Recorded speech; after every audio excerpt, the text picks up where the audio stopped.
Welcome back, everybody. Um, and hello and good evening. My name is Michael Tarr. I am a second-year medical student at New York Medical College, and I am the AADMD Virtual Grand Rounds Facilitator. It's my pleasure to welcome you all here tonight. And if you're if you're joining us for the first time, or if you're joining us again, then I think you're in for a real treat. AADMD Virtual Grand Round Sessions. The purpose is to seek to create a space for mentorship and exchange of knowledge and experiences between seasonal IDD providers, entry-level clinicians, and future healthcare providers in training, with the purpose of building and strengthening the IDD healthcare workforce across a spectrum of experience levels. So a few things about tonight's session that are a little bit different from last month's.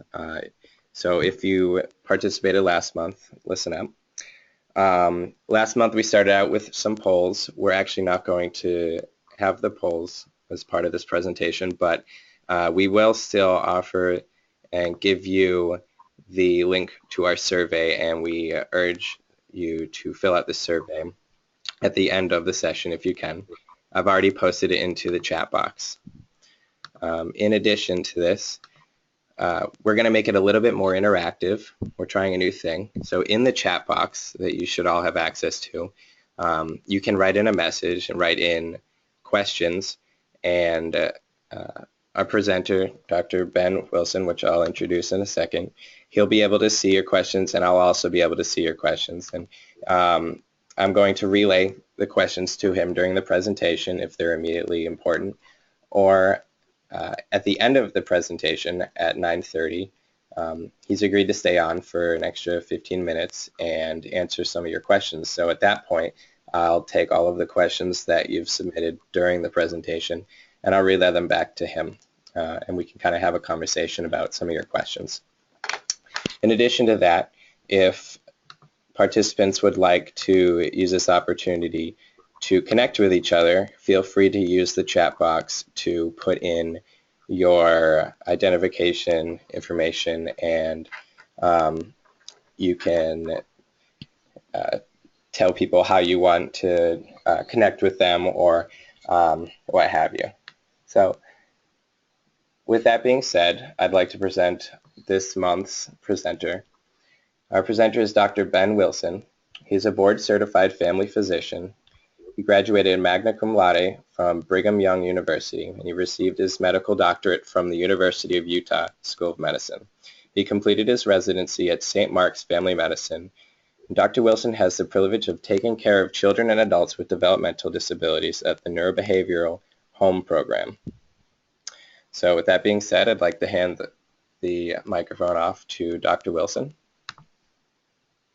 All right, thank you, Michael. Thanks for everybody for joining us tonight. I really appreciate what Michael's doing, and as well as the AADMD, in getting the word out on taking care of people with developmental disabilities, because it is a pleasure to do so, and it's much needed. So all those who are involved with this, thank you for joining.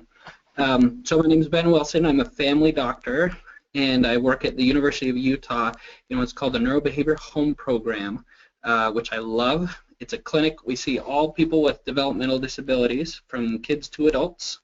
It's a multidisciplinary clinic. We have family doctors, we have a pediatrician, we have nurse practitioners, psychiatrists, therapists, behavior specialists, a nutrition specialist, and a bunch of case managers.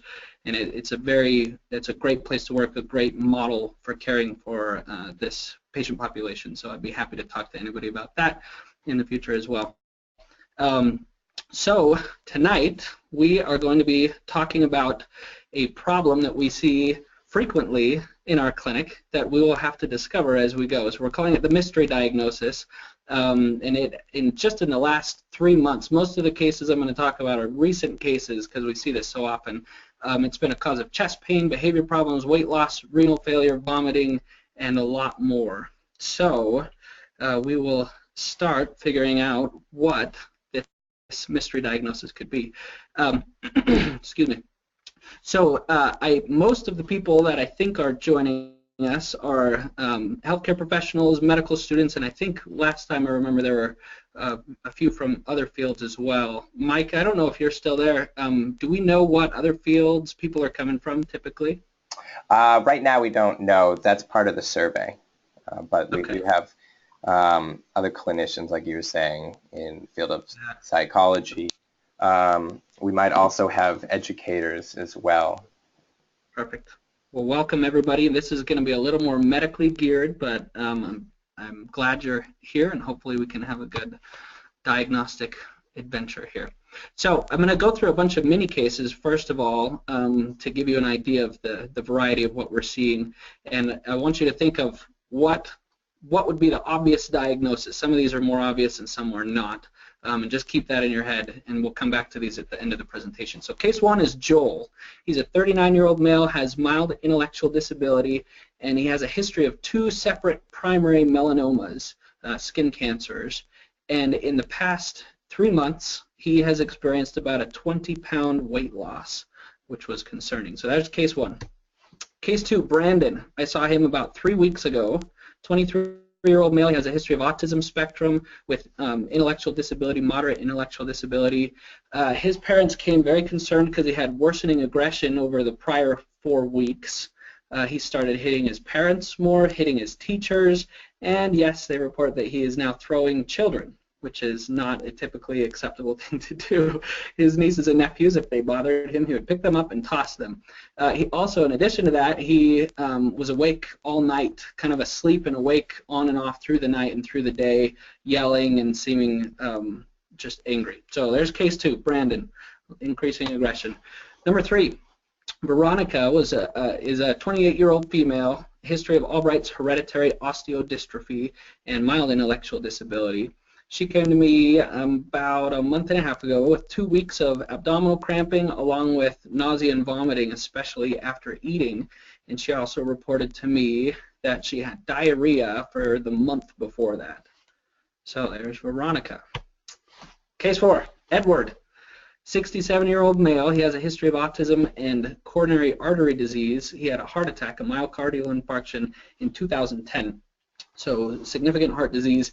And then he comes reporting increasing chest pain for about a month, along with shortness of breath and left arm pain, which was very concerning. So here's these 4 cases. Oh, in addition to those, just in the last couple of weeks, I added these on.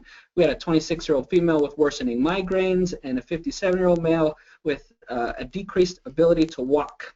So we have a lot of variability in what the presentation is here.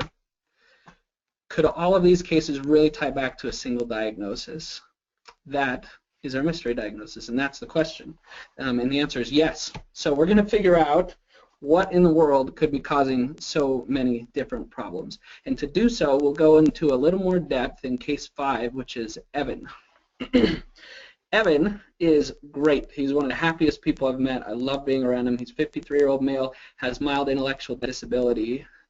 He has a diagnosis of bipolar, and he had been stable for years, no problems, no mania, on lithium, aripiprazole, topiramate, and valproate.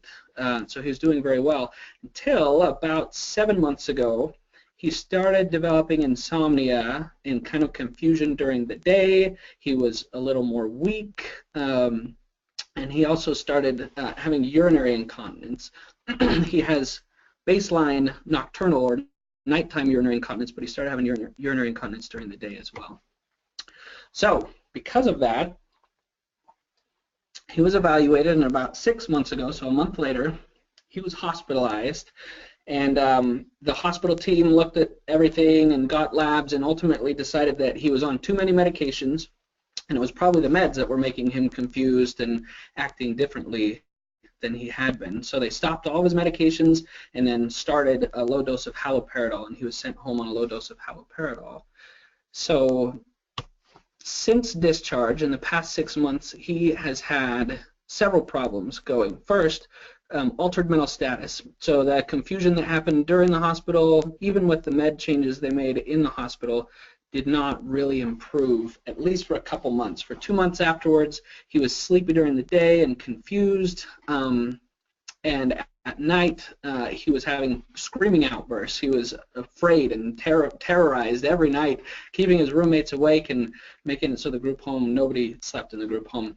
But he doesn't remember any of those screaming outbursts. He feels pretty good. And so that was the first 2 months. He had the confusion during the day, the screaming outbursts at night, and then it kind of gradually resolved so that the last half of this 6-month period, he mostly felt normal during the day. He was alert, he was his normal personality, but at night he still had these screaming outbursts. They hadn't gone away through that 6-month period. So as part of this workup with some of the doctors, he had an EEG, worried about seizures, which was normal. He had a brain MRI that didn't show any signs of stroke, but did show some mild cerebral volume loss, which is associated with dementia at times, but otherwise the MRI was normal. So that was issue number 1 since hospital discharge 6 months ago.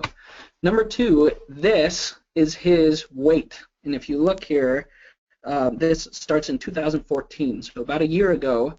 This, if you see here, this is the point at which he was hospitalized, when he started getting confused. And then this is our visit 6 months later that I'm working with and that we'll get to in a second. So this is a remarkable and disconcerting weight curve, this weight loss. He initially, when he was confused in that first couple months after discharge, he maybe had a little bit of decreased eating because of the confusion, but then that resolved, and since then he had no change in his diet, no changes in his exercise. Some of us would love a weight loss curve like that, but if it's unintentional, that is never a good thing. And so he was unintentionally losing weight. Staff report that he's having medium to large bowel movements every 1 to 2 days. He has no history of cancer, no risk for cancer. He's not a smoker, but he was 53, so he had a screening colonoscopy, or he was supposed to have a screening colonoscopy at age 50, but he was unable to do it. So that's issue number 2. We had the altered mental status. Issue number 2 is this unexpected weight loss. Number 3, we talked about before the hospitalization. He has incontinence of urine as well as stool, both of which are new for him. He's had chronic nocturnal enuresis, but the daytime urine and stool incontinence, it was new. In addition to that, he has new polyuria, which is urinating a lot, and polydipsia, which is drinking a lot.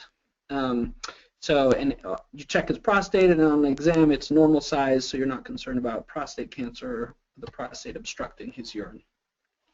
So all of these issues are concerning. So we brought him to clinic. He was, of course, seen several times, but he kind of hit this point where things were not getting better, and we needed to figure out what was going on. So I talked to him thoroughly, and as I chat with him, he is just such a happy, jolly fellow, and he still is. I just love the guy. So when you ask him, how are you feeling? He always says, oh, I feel great. I'm doing great. But every once in a while you're looking at him, especially when he's moving, he kind of grimaces like something hurts, but you ask him, does it hurt anywhere? And he says, oh, no, I feel fine. But I was really concerned about this weight loss, concerned about everything else that was going on, so I did a pretty thorough physical exam on him, and one of the things I found were 2 large, hard masses in his abdomen, one down in the right lower quadrant, the other in the left upper quadrant, and these were big. It felt like a large stone. And they were mobile a little bit, but very concerning. As well as we've gotten some labs for this visit, and he had normal kidney function previously, but now he has new kidney failure, renal failure, with a creatinine elevated to 1.6, and that had never happened before in his life, as well as too high of a sodium level, or hypernatremia, which his sodium was at 148. So he has all these new problems. He has masses in his stomach. He's losing weight. He still is screaming at night. He has urinary and stool incontinence, and he's drinking more and urinating more than he ever did. His kidneys aren't working.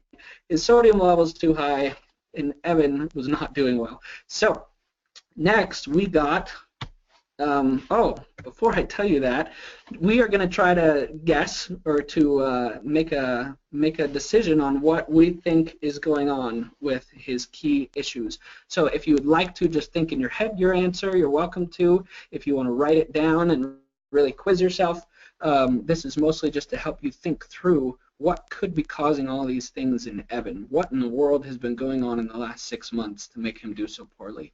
So number one, the cause of altered mental status. Think about what could be doing that. The screaming at night especially. Both, you could also think about the confusion initially, but that's mostly resolved at this point. But the screaming at night's going on. So it could be dementia. Based on the MRI, he had a family history of early dementia. Could be constipation. Could be seizures. They can cause altered mental status. Could be medication side effects. He's still on the haloperidol and had a few other meds added again over those 6 months. Or it could be that his bipolar's out of control and he's kind of having mania at night. So there's number one. Think about the cause of his altered mental status. Quiz question number 2. Are you ready? Cause of weight loss. So this is a serious problem. Like I say, losing 40 pounds over 6 months without trying to is not ideal. So what is causing this? Does he have cancer? We haven't been able to get a colonoscopy, so he could. Does he have dementia? Like I say, he has some findings of that. Is he experiencing neglect? This is something that's an unfortunate common occurrence in this patient population, and that can be a cause of weight loss. Is he constipated, causing weight loss? Or does he have celiac disease, which is sometimes hard to diagnose in people who don't communicate verbally? Well, he does, but in some that don't. So, number 2, what's the cause of weight loss? Think about it, write it down, pick something. 3, what is the cause of the incontinence, the urine and stool incontinence during the day, which he had not had previously? Diabetes, mellitus, new onset, dementia, we bring back again stroke. Maybe it's just a maladaptive behavior. He's trying to get something out of his group home staff or something, or constipation. So pick one of those. I can leave it. I can give you more time if you need. Diabetes, dementia, stroke, behavior, constipation. Number 4, cause of renal failure. His kidneys no longer are working well. So is that from dehydration? Is that also from constipation? Is that a medication side effect that's affecting his kidney function? Has he developed lupus?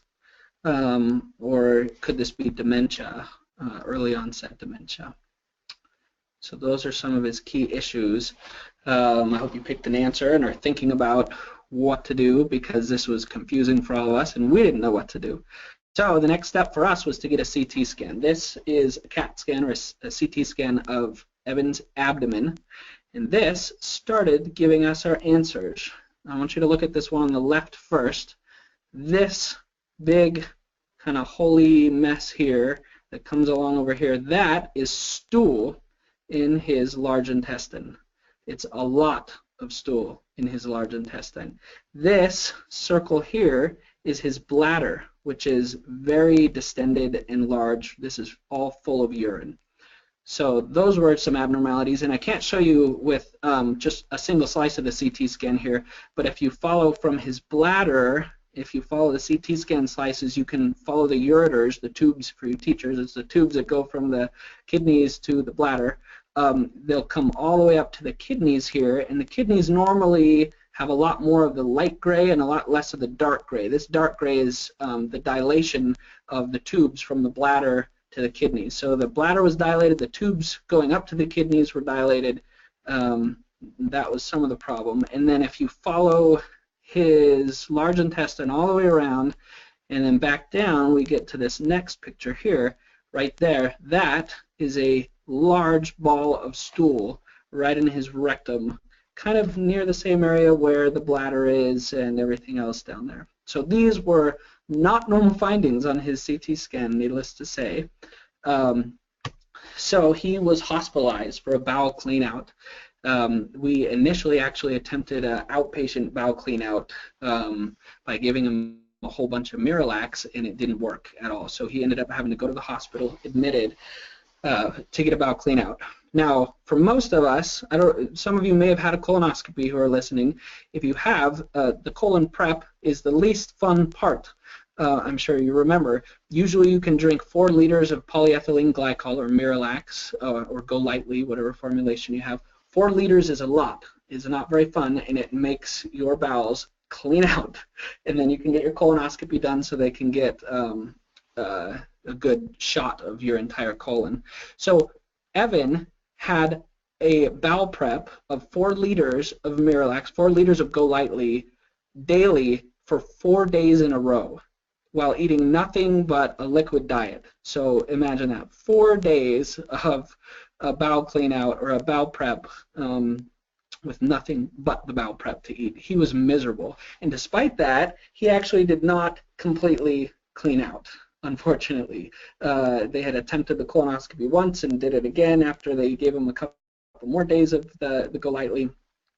And ultimately, they were able to get the colonoscopy done up the first third of the colon and across the second third of the colon, but then the whole proximal portion of the large intestine was still full of stool despite all of their efforts, unfortunately. But he started sleeping a little better at night without disruption. He did fine in the hospital, and there was a little bit of improvement with his kidney function with the partial cleanout that they got done. So let's review the problems that he had. The altered mental status. I don't know what you put down for your answer for that, but it improved with treatment of constipation, and it's likely there's other issues going on with that as well. But I can tell you he has done better. I just saw him last week, and he's done better in that regard since the constipation was treated. He also did have an adjustment in his psychiatric meds. But the weight loss looks like it was due to constipation, leading to decreased appetite, nausea, and decreased nutrition. The incontinence of urine and stool also looks like it was probably due to the constipation with obstruction and overflow. The renal failure looks like it's obstructive, probably also due to constipation. There may be other issues, but in the most recent labs we got, his renal function was back to normal, but he has had to have a catheter in to make that happen. So we're still working on that. Then the last issue, the polyuria, polydipsia, the hypernatremia, the high sodium level, probably red herring, probably not due to constipation. That we're thinking that he has diabetes insipidus, which is not all that common, but probably related to his prior lithium use. So when I saw him last week, I just saw him last Thursday. He's now on polyethylene glycol or Miralax, Docusate, and high-dose Senna. That's all twice a day. And he is now reporting large bowel movements almost every day. And if we look at his weight curve, this is what makes me most happy. So there he was. He dropped a whole lot. And then this is the peak at that, or the trough at that hospitalization. And since then, he started regaining weight. So Evan is feeling much better.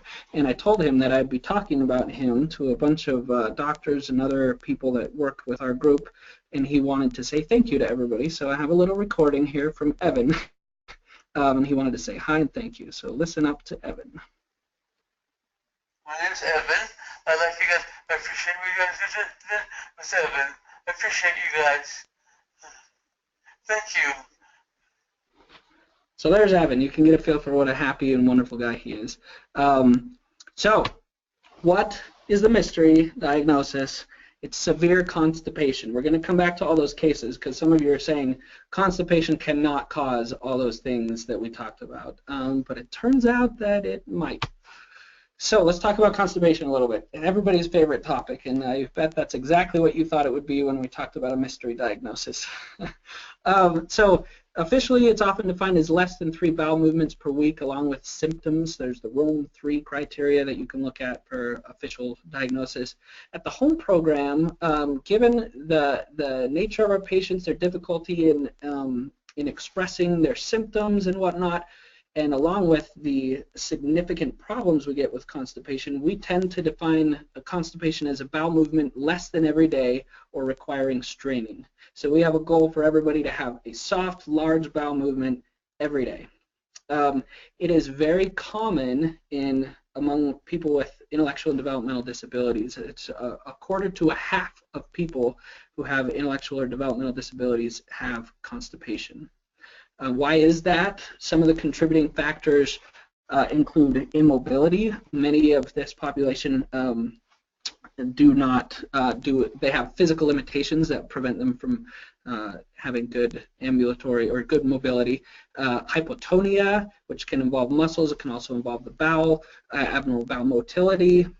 Diet, if you've worked with people who have autism spectrum disorder, there are some sensory issues, including with eating, that prevent, for some of them, high fiber diets. Sometimes high fluid intake is limited, so the diet is a contributing factor. And medications, a lot of our patients are on anticonvulsants, antihistamines, antipsychotics, and others that can really slow down the bowel and make constipation a problem.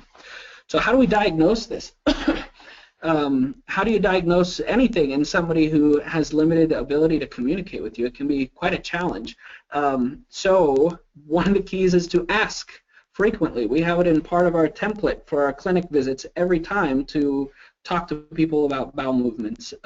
Sometimes it's challenging because the patient may live in a group home and the group home staff don't keep track of bowel movements very closely. But it is so important to ask and know how frequent bowel movements are, if they're having to strain to have a bowel movement, so we can identify the constipation.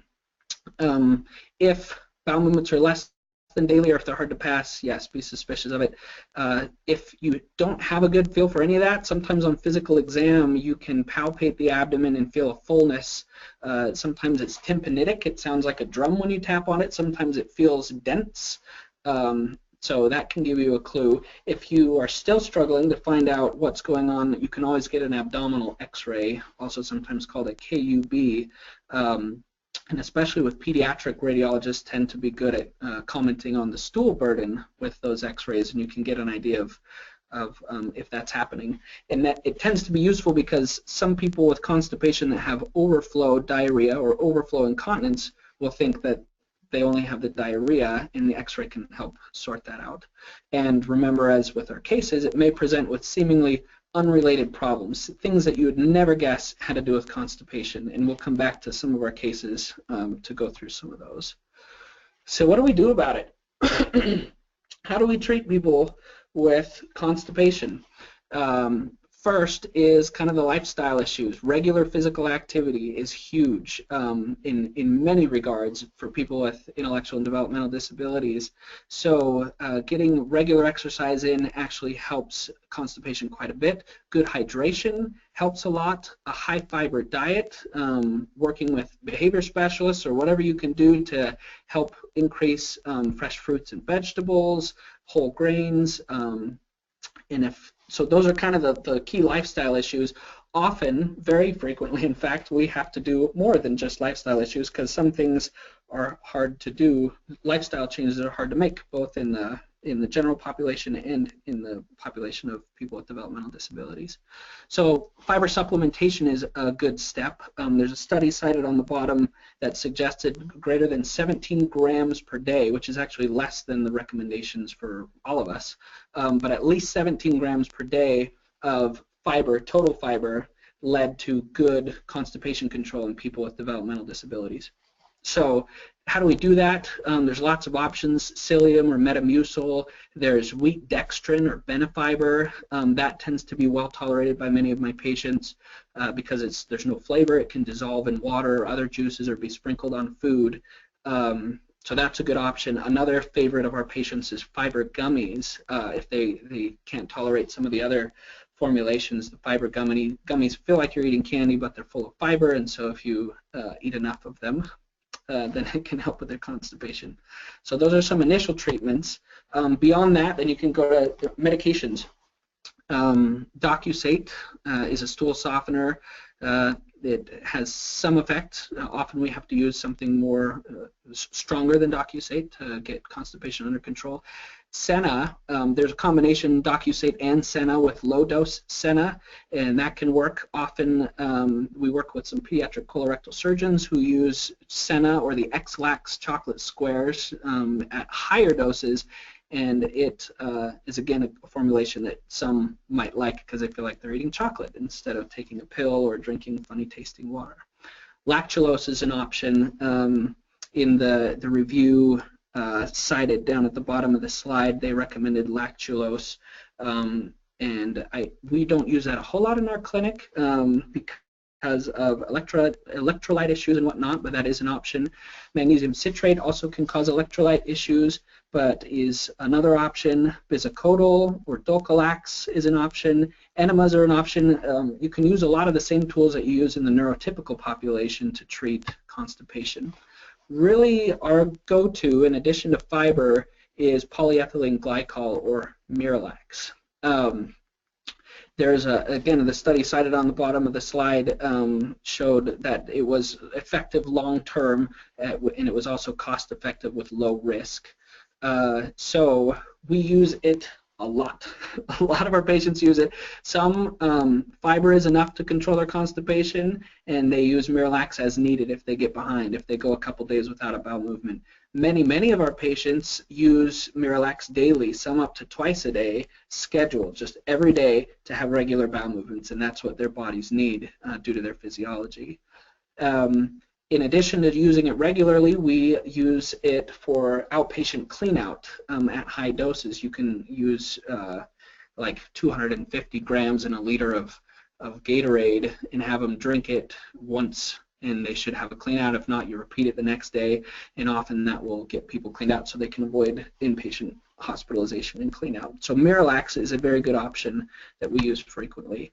What happens if treatment does not work? So in a treatment failure like Evan experienced, sometimes you can refer to gastroenterology or colorectal surgery and see if they have any other thoughts.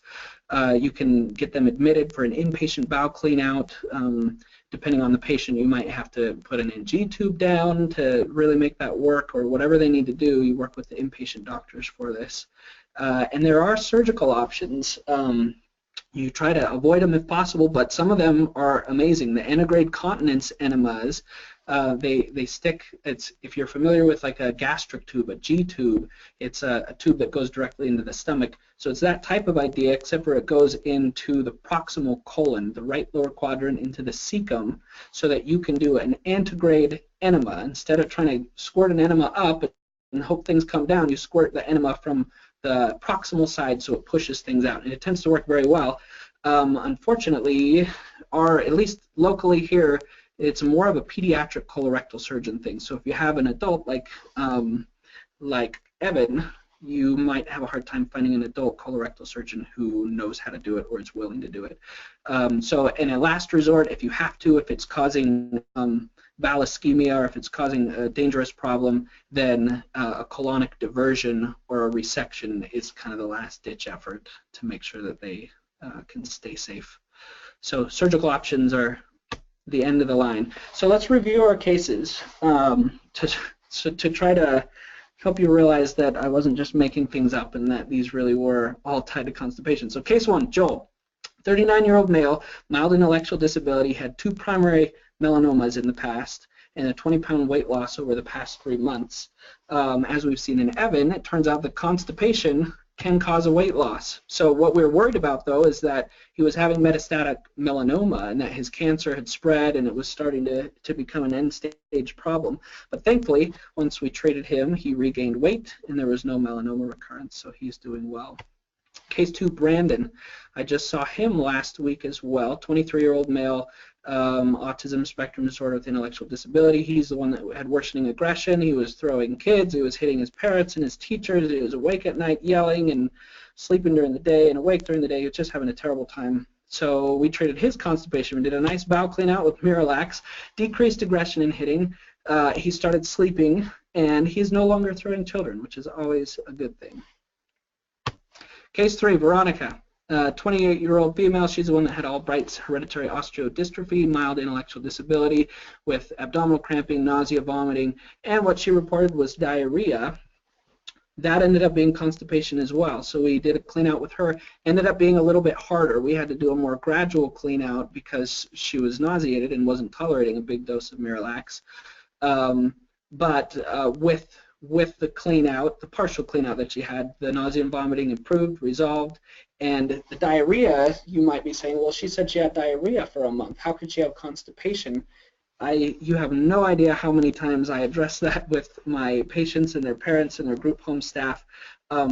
Very frequently, people feel like they're having diarrhea or stool incontinence with small, spurty, loose stools because it is overflow incontinence, where the loose stool is kind of leaking around the hard constipation that's in its way. So she had been having overflow incontinence for a month because of the severe constipation. Case 4 was Edward. This one was a little scary. He's a 67-year-old male. He's had a heart attack in the past, and now he's having symptoms of a heart attack. Increasing chest pain with shortness of breath, left arm pain. Sounds like a classic heart attack. Everybody's worried. Turns out his was constipation too.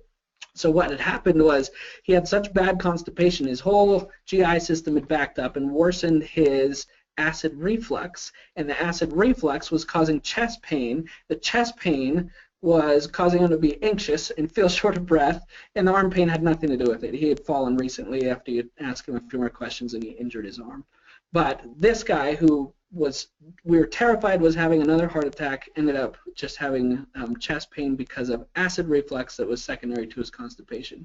Everything got better once his constipation was treated. The other recent cases we talked about, 26-year-old female with worsening migraines and a 57-year-old male with decreased ability to walk. These were all just in the last 3 weeks, I think. So the migraines were from increased straining. She was pushing hard with her stool, and it was causing migraines. And the 57-year-old decreased ability to walk. So that ended up, he had kind of chronic edema, but the edema got a lot worse. And we believe it was due to the constipation blocking his vascular return, his venous system coming from his legs up to his heart. If you block that off, it increases pressure in his legs and increases swelling, and his swelling got so bad that he was having troubles walking. So with treatment of the constipation, the venous pressure decreases, the edema gets better, and he can walk again. And it turns out if we talk about Evan again, Evan also had edema that got worse just before his hospitalization. So that's an interesting finding as well that you wouldn't normally think of is from constipation.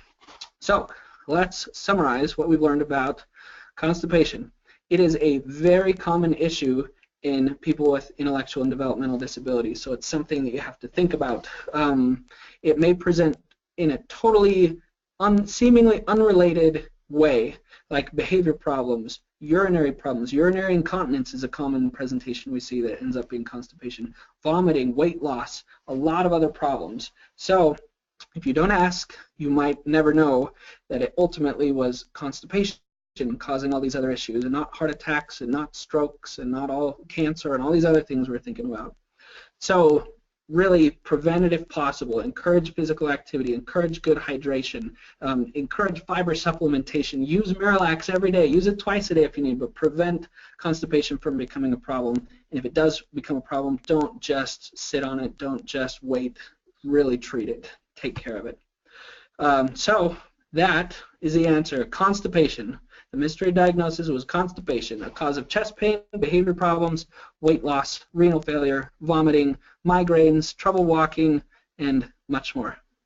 Thanks for listening, you guys. I think we can take some questions now if you have any. Great presentation, Dr. Wilson. Yeah, everybody who's listening, if you'd like, you can submit your questions now. I have a question. How do you think it's best to prevent? I know that a lot of individuals who have AADMDs,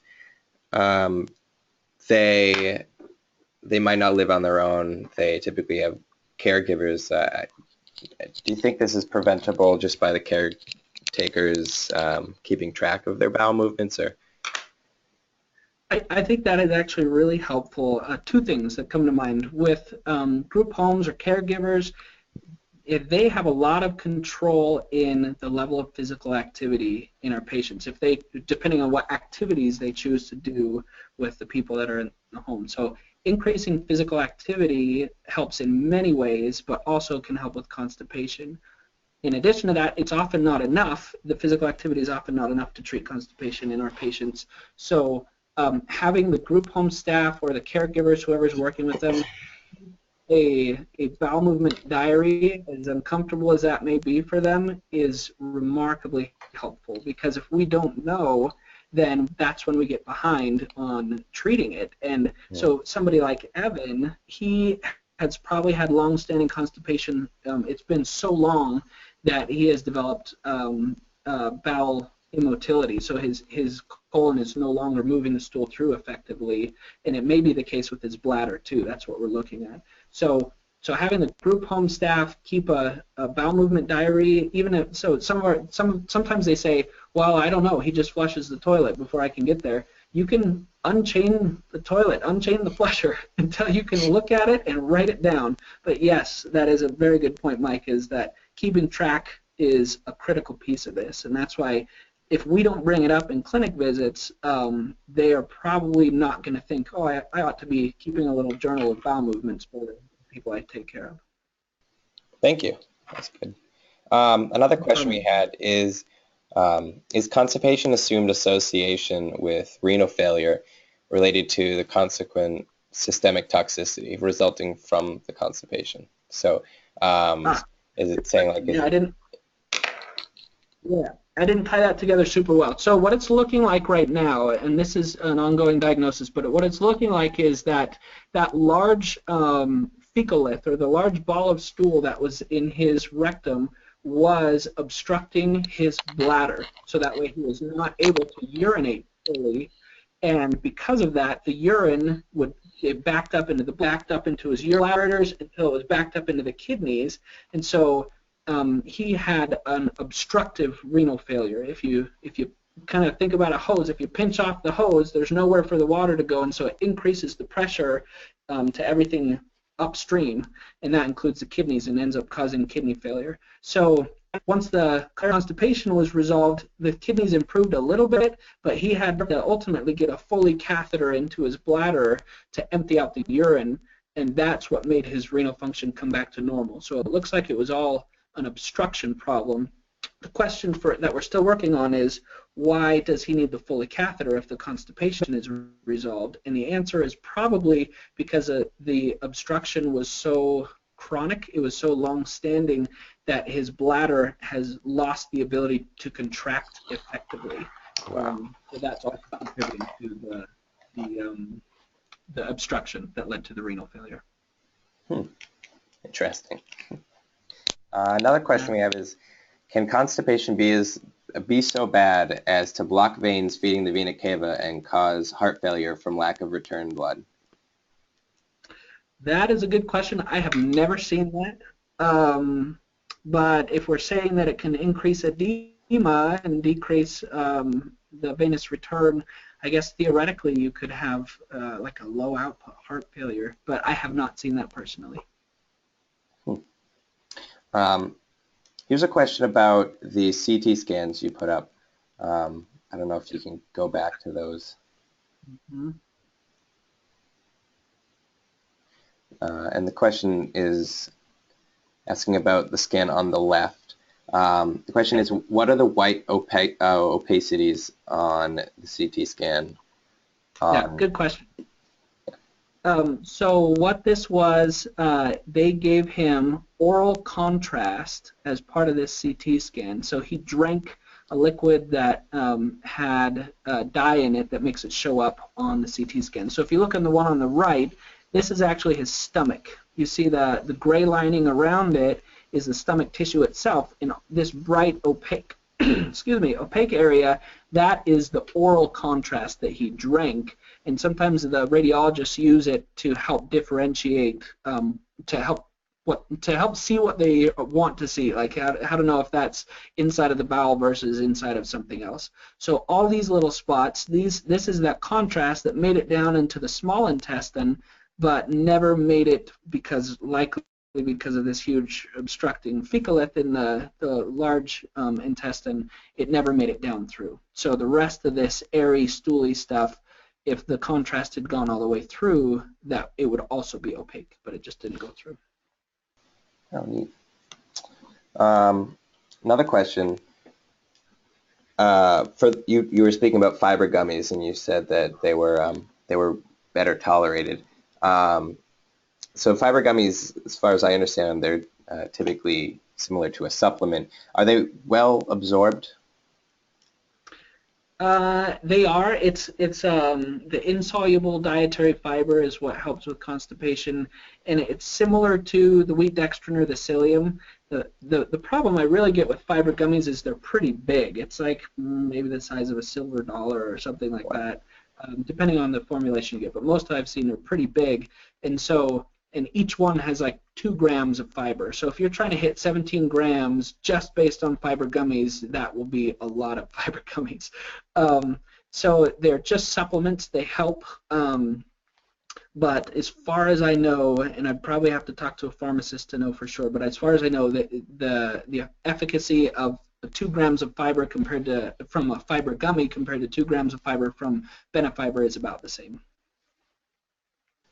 Interesting. They probably taste good too, so it might be a mechanism that I know people working with individuals with IDD might be able to use it as like a reward system even.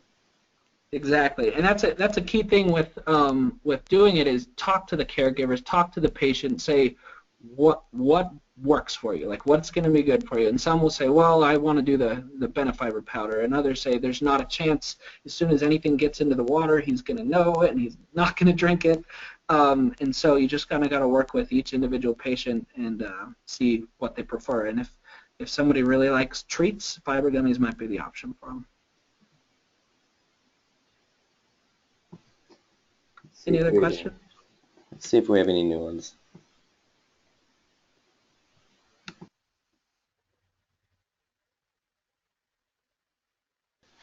The question, does renal failure hurt, or would the patient just feel bloated? Renal failure is often asymptomatic, not causing any symptoms at all, other than sometimes decreased urine output. If it gets severe, if the kidneys stop working, their main job is to clean the blood of toxins, to regulate electrolyte levels, which ends up being really important. So if in end-stage renal failure, if the kidneys really are not working, then you end up with potentially fatal electrolyte problems. But a mild renal failure like Evan had usually is asymptomatic, so there's no way to know without getting labs. So that's probably the answer to that. You wouldn't. The bloating was more the constipation, and then a few steps down the road, the constipation led to the bladder obstruction that led to the renal failure. So they're kind of indirectly tied. Here's a question. Was the mystery diagnosis, was it simple constipation or was it actually abdominal obstruction? And are you saying that people with IDD have a predilection to developing abdominal obstructions? Just constipation in general. So it depends on which of the mystery diagnosis issues we're talking about. The moral of the story for me was constipation can end up causing several other issues, and that may be due to obstruction, but it may be to other things. Like the urinary incontinence is often due to obstruction. Weight loss is kind of related to obstruction. But increased behaviors can just be from pain, even if it's not obstruction. And the migraines, increase in migraines was just due to the increased straining, but not necessarily obstructing any physiologically important structure. So yeah, constipation, not necessarily obstruction. All right. Here's actually a comment, and the participant wants to know if you agree with the comment. So the participant said, I've been aware of 4 causes of significant medical problems for patients with ID. Constipation is one of them. I work with dental students, and they seem to chuckle at the list of multiple stool softeners, and they try to explain the importance of keeping track of the eyes and noses you suggested. And the list of the other 3 things would be dehydration, aspiration, and secondary infections, such as those related to skin breakdown. And they were wondering if you agree with those 4. If I agree with them in which context, as potential problems that we may miss that cause other serious illnesses in people with intellectual disabilities, is that kind of as significant and common problems in patients with intellectual disabilities? Yes. So it was aspiration, it was secondary infections from skin breakdown, and what was the last one? Dehydration and constipation. Yes, all serious problems, especially aspiration, is a significant cause of morbidity and even in mortality in patients with intellectual disabilities. So that is something we are careful about, and all of us ought to be careful about. And that's another question we ask regularly: is do you have any choking or coughing during eating? Because it is a significant problem. And as well as skin breakdown, whether it's from picking or whether it's from immobility. It is common, if we don't look, for skin to break down from pressure ulcers. And I actually have somebody in the hospital right now for that very thing who just established care with us and got a secondary infection. So that's a big issue. Dehydration is also a big issue. I don't think in my experience I've seen as many serious problems from it, but again, that'll cause renal failure, that'll lead to constipation, and the dehydration is a big issue too. So I do agree with the comment. All right, another question here. Do patients like Evan have lasting bowel damage after an episode like that? Will this immotility sort of eventually self-resolve after being cleaned out? It probably depends on how early you catch it, but for many of them, like I believe Evan, is probably we're not going to get it much better even after the clean out. I don't know a good analogy to give to you, but if the colon has been distended that long and it's squeezing against that stool and not being effective, it's almost like those muscles wear out, and so you have the bowel immotility issue that tends to be long-term. So this will be an ongoing issue for Evan, that it just increases it increases the need to be very aggressive with his bowel regimen so that he does not get behind, because he's at a huge disadvantage because of what's happened with his bowel. Megacolon is another potential problem, which is similar. It's just that the colon has distended so much that it doesn't shrink back down and can cause severe constipation to recur. So the next question is, what is the worst consequence from untreated constipation? Can systemic toxicity result and be so bad as to result in shock and death? Or is the human gut physiological barrier efficient enough that the barrier is not broken? It does break down. That is the worst consequence would be bowel ischemia, which would lead to the breakdown of the colon lining, would lead to septic shock, systemic infections, and potentially death. So I wish that the colon would be strong enough to withstand it, but when you have a severe obstruction, a severe impaction, I've had a patient or two in my prior clinic that ended up passing away from those type of issues. So yes, there is a limit to how much the colon can stand before it loses blood flow and starts to break down and cause systemic problems. And here's a question for me, actually. When is it too late to use laxatives, and when does it become necessary for surgical intervention? It's a good question. To me, it's kind of at that point where I am concerned that what we were just talking about, the bowel ischemia, is going to happen. Like if I am doing everything I can, so to take Evan, if he had his hospitalization and we attempted the bowel clean out, and he wasn't able to clean anything out, the weight loss persisted. He was not doing well. His mental status issues were still a problem. Or if he started having pretty significant abdominal tenderness that made me think he was getting bowel ischemia or a perforation from the stool, that would be the point that we do a surgical intervention. So, and often that's where they get in. Somebody's in the hospital for an obstruction, a bowel obstruction due to severe constipation, and they suddenly develop signs that they're getting a systemic illness because of a bowel perforation or ischemia. So then the surgeons get called and end up having to remove part or all of the colon. Alternatively, with the antegrade, the cecostomy, putting the cecostomy and the cecum to do the antegrade, what am I trying to think of? Antegrade continence enema. That one I would pursue if it's an option in your area earlier than the last-minute resort because it doesn't involve removing parts of the colon, which is a significant issue and can be very effective. Thank you. Next question is, in the future, how often would you order a KUB for Evan to monitor, or is there a better way to ensure he's not impacted in the future? That's a very good question. So when I saw him, I've been seeing him about every week since the hospitalization. I think I saw him 2 weeks ago, and I got a KUB to get me a baseline for where he was after the hospitalization. So I'm following abdominal exams, I'm following the Evans report and the group home staff's report of how frequent they say it's happening, and following KUBs. I'll probably get another KUB in another month or so, just to make sure that we're not getting behind.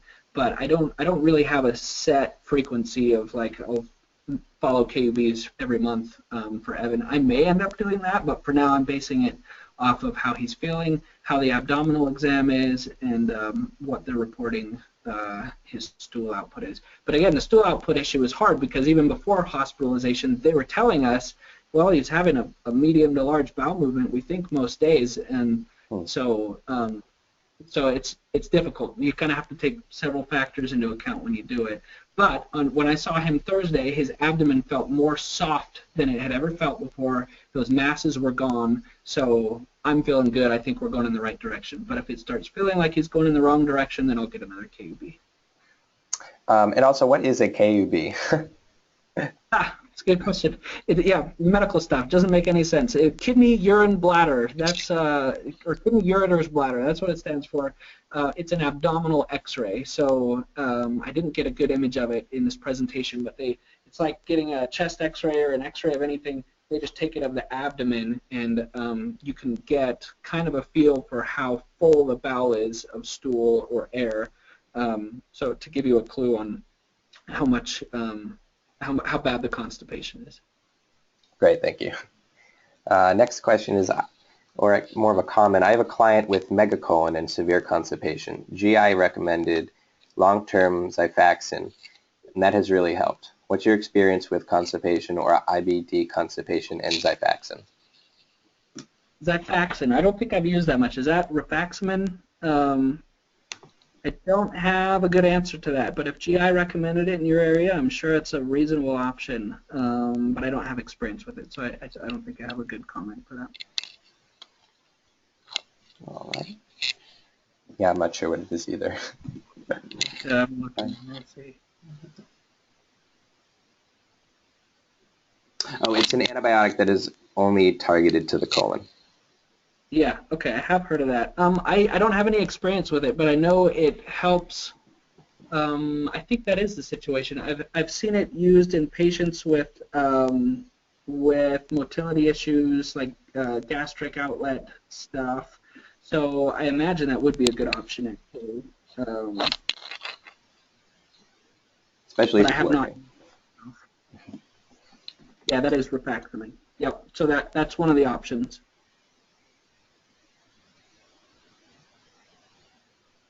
Any other questions? There are 2 more right now.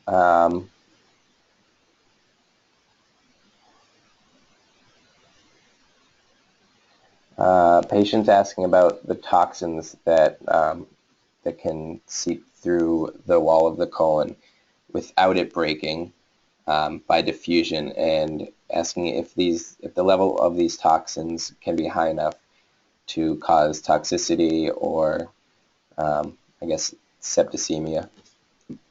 Yeah, I'm not sure if I completely understand the reference to toxins, but I assume things in the stool that are toxic, that stuff from the stool leaking into the system. Usually it doesn't happen like gradually like that, from what I understand. I think it hits a point where there is a perforation of the bowel, and that's really when you get systemic toxemia, when you get sepsis, rather than kind of things diffusing through. That's my understanding. If there's a physiologist listening in, they might have a different thought on it, but my understanding is that typically does not diffuse through until there is a breakdown of the bowel wall. Mm-hmm.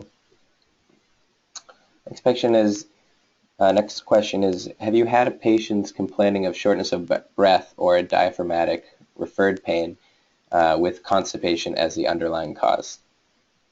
Yes, shortness of breath, like if you imagine a full and distended abdomen really limits your ability to take a deep breath. So shortness of breath can be a presenting issue. And what was the other? It was shortness of breath and... or diaphragmatic referred pain. Yeah, I don't know if I've had personally a patient with that, but I imagine, yes, that is a realistic option if they're so distended that they're irritating the diaphragm, and so somebody comes in complaining of shoulder pain, and it ends up being constipation causing abdominal pain or irritation in the diaphragm or yeah. So yes, that's realistic, but I haven't seen that one personally. Great. So at this point, it is 9:30. We don't have any new questions. I figure we can stay on for a couple more minutes, maybe one or two, if anyone has any additional questions. But before everybody or anybody logs off, I just wanted to remind our participants about the survey that we linked, and just wanted to let you know that your responses to that survey help us kind of build the virtual grand rounds and turn it into something that hopefully benefits everybody who participates. So it helps us and it helps you. So I'm going to post that link one more time. And in the meantime, if anybody has any additional questions, please feel free to post them. Where'd it go? There it is.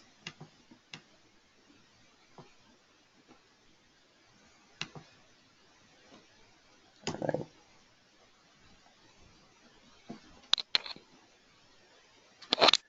So we don't have any new questions, but we did get a lot of people thanking you and telling us how great a presentation you've given. So I just want to take this moment to thank you myself and say what a great presentation I think it was, and I think everything went very well. Thank you very much. And I probably ought to have put my email address on there, but any of you are welcome to email me if you have further questions or want to get in contact about the home program or whatever thoughts you have. It's benjamin.wilson@HSC for Health Sciences Center, hsc.utah.edu. I don't know if there's a good way for me to write that. Let's see if I can... You can put it in the chat box, and if you can't, I can do that right now. Let's do this. benjamin.wilson@hsc.utah.edu. So that is my email if you'd like to get a hold of me. Constipation, benjamin.wilson@hsc.utah.edu. That's right. But feel free to email me if you would like to be in contact for any reason or have any questions. So with that, all right. So thank you once again, and everybody have a great night. Good night, everybody. Thank you.